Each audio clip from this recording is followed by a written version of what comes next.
ìkànnì tí ẹ ti mọ̀ bí ẹni mowó Diamond 88.7 FM ẹ lọ fọkàn balẹ̀. Bó bá jẹ́ lẹ́ka eré ìdárayá, ìfikùnlukùn, lẹ́ka amúlùúdùn, eré oníṣe àti àwọn orin aládìídùn fún ìgbádùn tiyín nìkan ni o. Diamond FM, ìkànnì tó ń tàn yẹrin yẹrin.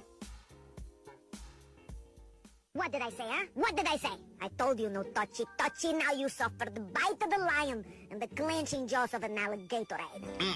No touchy, especially not a fan of Diamond FM. Don't touch that radio set.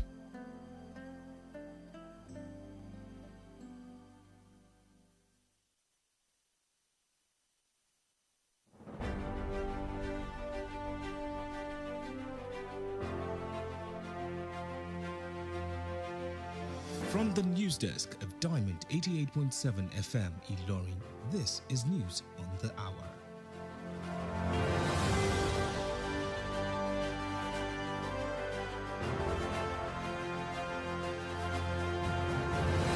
In the headlines, NNPCL extends Farmers Empowerment Program to the North. EFCC targets financial crimes in the House of God.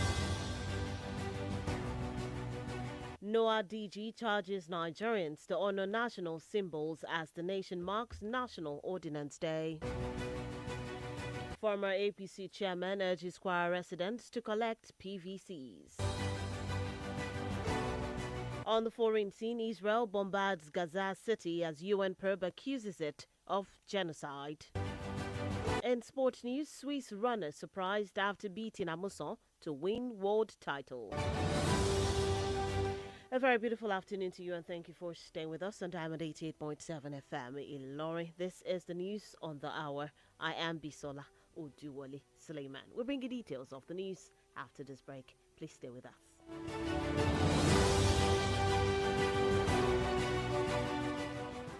Any opportunity in this country, I don't lose hope. Oh my God, jackpot. Leaving the country may not be the solution that you think it is. Don't make leaving Nigeria the only solution to your life's challenges. Japa because you want to, but stop raising it as a solution to national issues that you can work on and fix. Nigeria will always be your home, and together we can make it better. This message is reaching you from Diamond 88.7 FM Ilorin.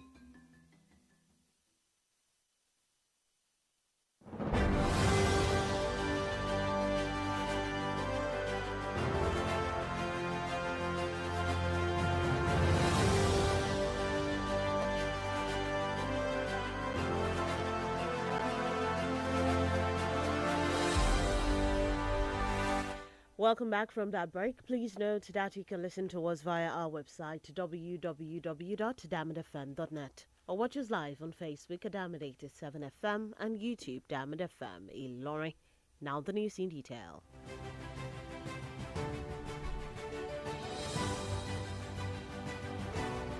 In continuation of its drive to strengthen Nigeria's food security, stimulate economic empowerment and promote national development, NNPC Foundation, the corporate social responsibility arm of the Nigerian National Petroleum Company Limited, has extended its vulnerable farmers training program to northern Nigeria, marking the second phase of the initiative. The Chief Corporate Communications Officer at the NNPCL, Andy O'Day, said in a statement that the program was designed to equip farmers with modern agricultural techniques. Recall that the first phase of the program, held across the southern region, empowered over 4,000 farmers with modern agricultural practices and market access strategies, recording significant success. The second phase will, however, cover the northeast, the northwest and the north central geopolitical zones, with training sessions scheduled to hold in 6 designated states across the 3 zones and 1 in the Federal Capital Territory, FCT Abuja.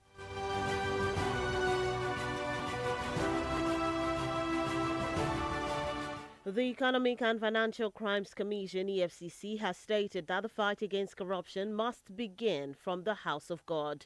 The Commission made this known in a post on X while announcing the 164th edition of its public engagement series, EFCC Connect, with the theme fighting economic and financial crimes in the house of God. Quoting from the Bible, the AFCC referenced 1 Peter chapter 4, verse 17, which says judgment shall start from the house of God, stressing that it will spotlight financial accountability within religious institutions as part of its broader fight against economic and financial crimes.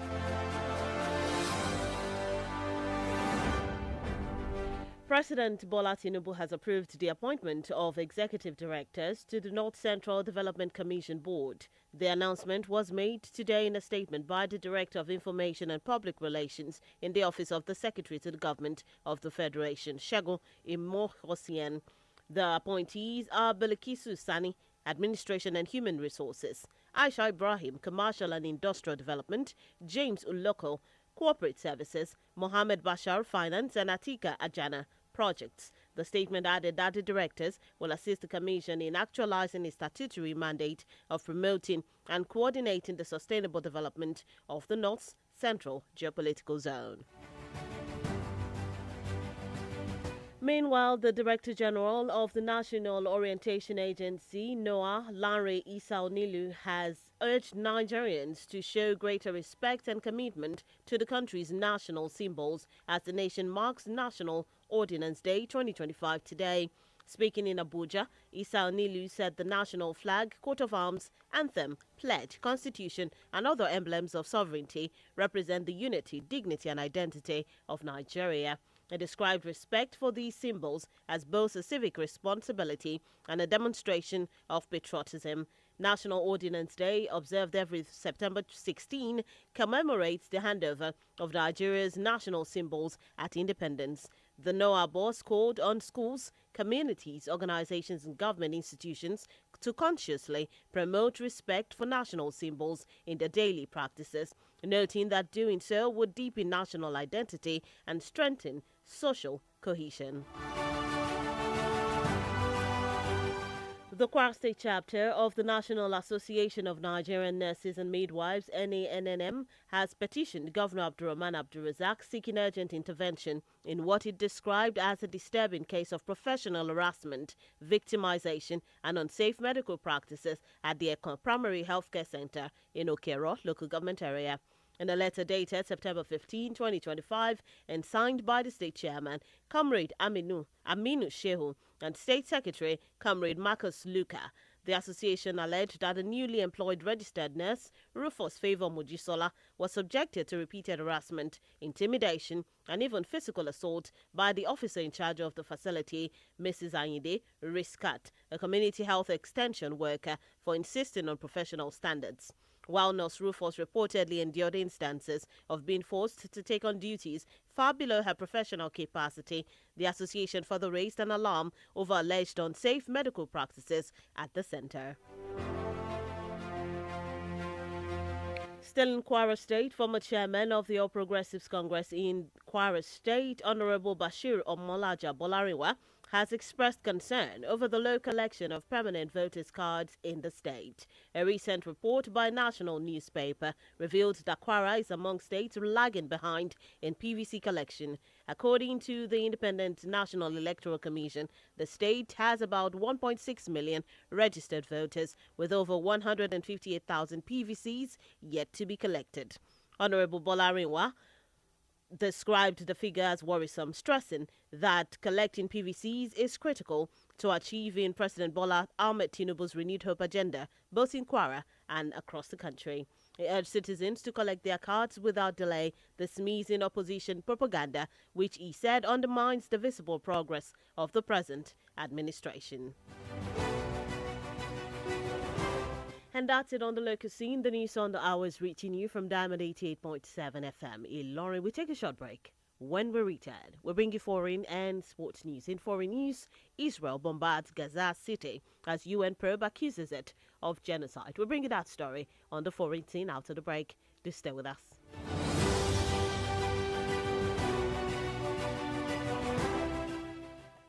Follow us on social media, Facebook, Twitter, and Instagram at Diamond887FM. Diamond FM, shining supreme.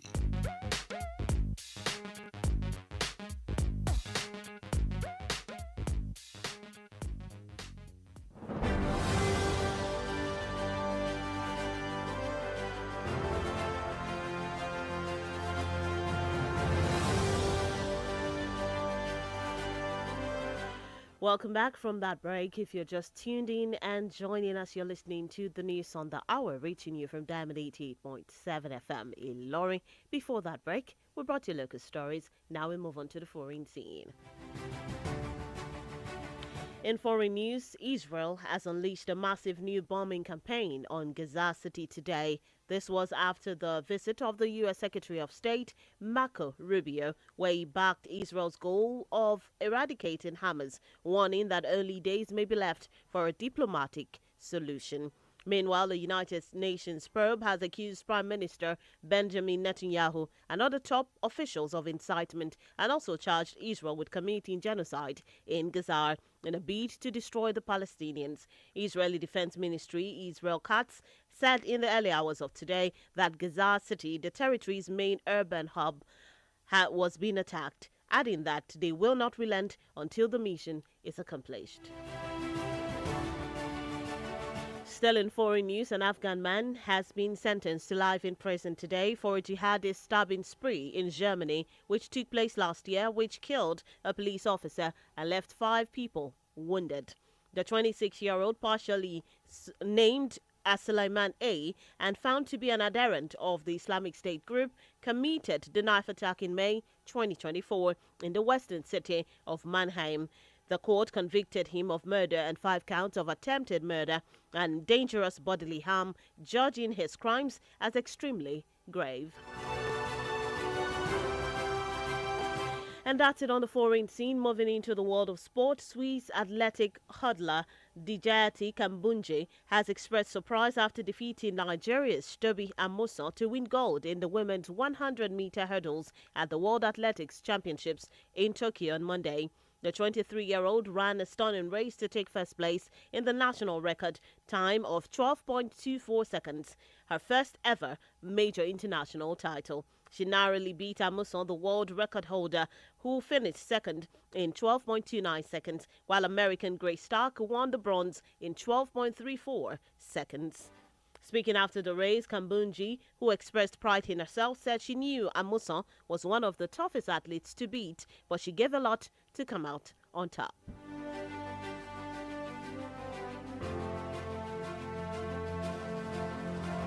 Still in sports news, Nigerian international Paul Onuachu has berated the officiating style in the Turkish Super League following his club's 1-0 loss to Fenerbahce on Sunday night. The Trabzonspor striker made his third known after his first half goal against Fenerbahce was disallowed following VAR review.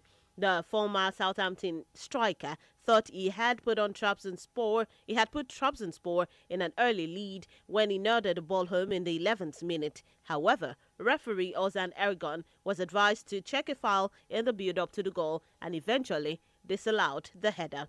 Onuachu, visibly angry by the decision, received a yellow card for dissent and made his feelings known after the final whistle, saying it's a shame for the Turkish league that they have to do better.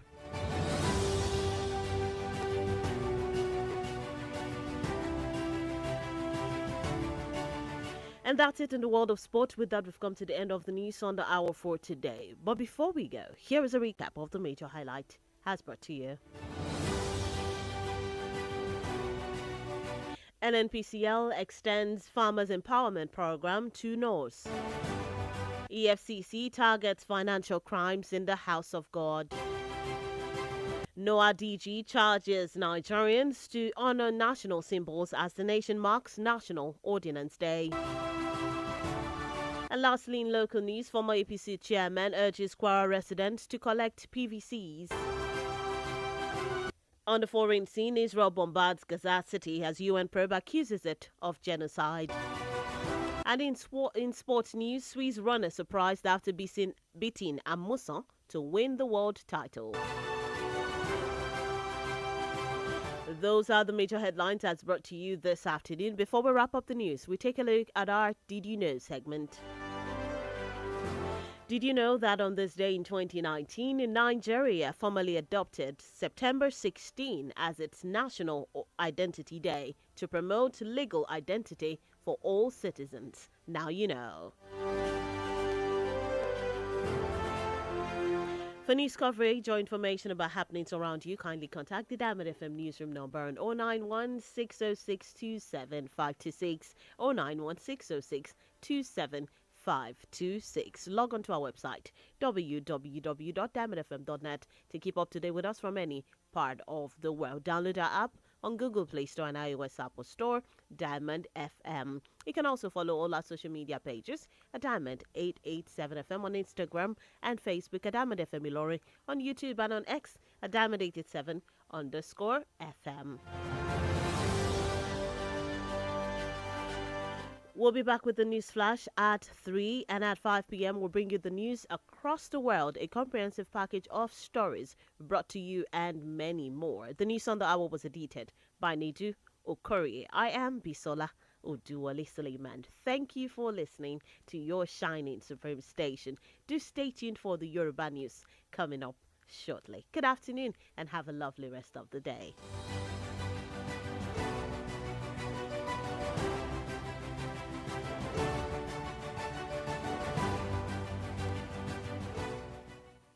Listening to the music, to the sounds, to the Diamond FM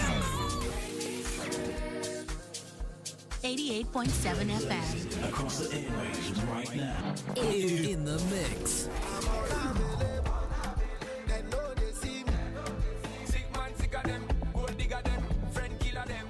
A better mix of music.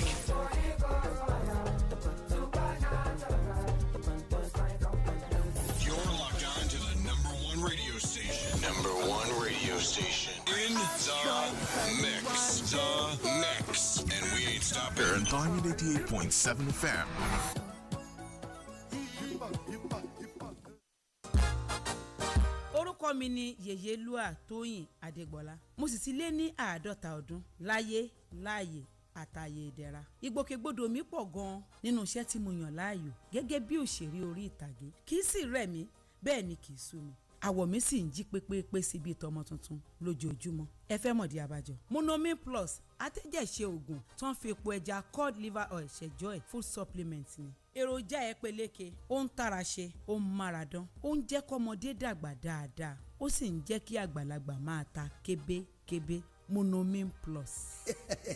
Monomin Plus fún èròjà tó ń tún inú ara ṣe lẹ́yìn ìwádìí ìmọ̀ ìjìnlẹ̀. A tún fi èròjà cod liver oil epo ẹja sí i ló fi wá di oògùn méjì tá a papọ̀ sínú ẹyọ kan ṣoṣo. La fi ń pè é ní Monomin Plus. Iléeṣẹ́ Tuyi Pharmaceutical Industries Limited. Àwọn tó lórúkọ tó ṣe gbẹ́kẹ̀lé níbi kápò oògùn òyìnbó ló ṣe é. Monomin Plus. Monomin Plus.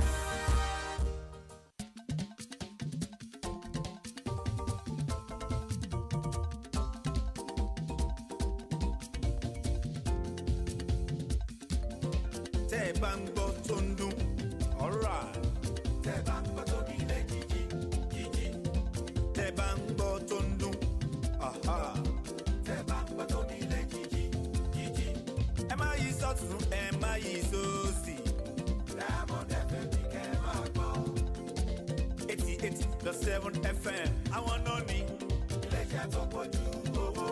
Come on, let's go. Ilé-iṣẹ́ alálùbáríkà. Diamond FM ní bàbá wọn. Yes, so. Gbé polówó ọjà rẹ wá síbẹ̀ o. Kájé kó dẹ̀bù bàjẹ́. Ètò tó kojú owó. Diamond FM lẹ́ máa ti gbọ́. Alright, ètò tó gbà yá yìí. Diamond FM ní kẹ́ máa gbọ́ o. Ọ̀rọ̀ mi kì í ojú jíjí. Ilé máa bẹ́ lọ́sàn. Diamond FM ní bàbá wọn. Kò sẹ́lẹ̀gbẹ́ láwùjọ. Gbé polówó kọjá.